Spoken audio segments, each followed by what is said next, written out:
Bon dimanche, êtes-vous confinés? Non, pas du tout. On n'est pas confinés, nous, en Chine, en règle générale, de toute façon, sur la plupart de la Chine et donc encore moins, pour, ma région, ma petite région d'une 50aine de millions d'habitants ici et puis donc la ville dans laquelle je suis, à Guiyang, dans le centre-sud de la Chine.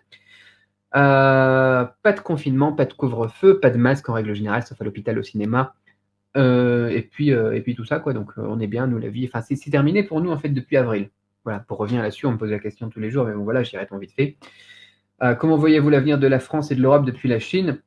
Ben, on espère que ça va vite finir. Voilà. Et pour l'avenir, après,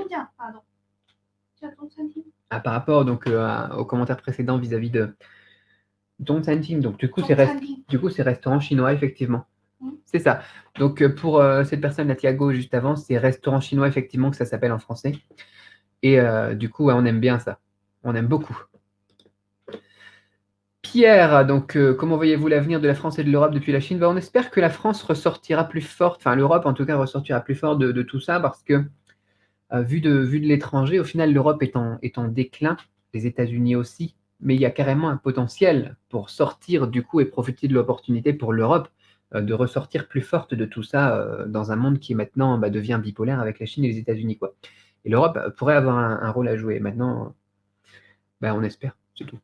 Voilà pour nous comment est-ce qu'on voit l'avenir et comment la plupart des Chinois aussi se posent la question justement de la place de l'Europe dans l'avenir. Parce que pour l'instant, enfin depuis quelques années déjà, le soft power que pourrait avoir l'Europe, la puissance que pourrait avoir l'Europe, l'impact que pourrait avoir l'Europe sur le reste du monde, dans un monde qui est de moins en moins voilà, géré par les États-Unis, on attend que ça se passe, quoi. Voilà. Donc on surveille. Et pour l'instant, c'est pas super positif. Et c'est catalysé avec cette épidémie, les attaques terroristes aussi. Moi, enfin voilà, cette histoire de ce qui s'est passé à Lyon, j'ai découvert ça ce matin quand les enfants ils ont allumé la télé là, en bas. Et puis du coup voilà, on se pose des questions, quoi. On se pose des questions. Donc on voit pas vraiment justement l'avenir de la France. Puis après, on est toujours dans des logiques dans la culture chinoise, hein, de dynamique. Et la dynamique, pour le moment, n'est pas dans le bon sens, en tout cas.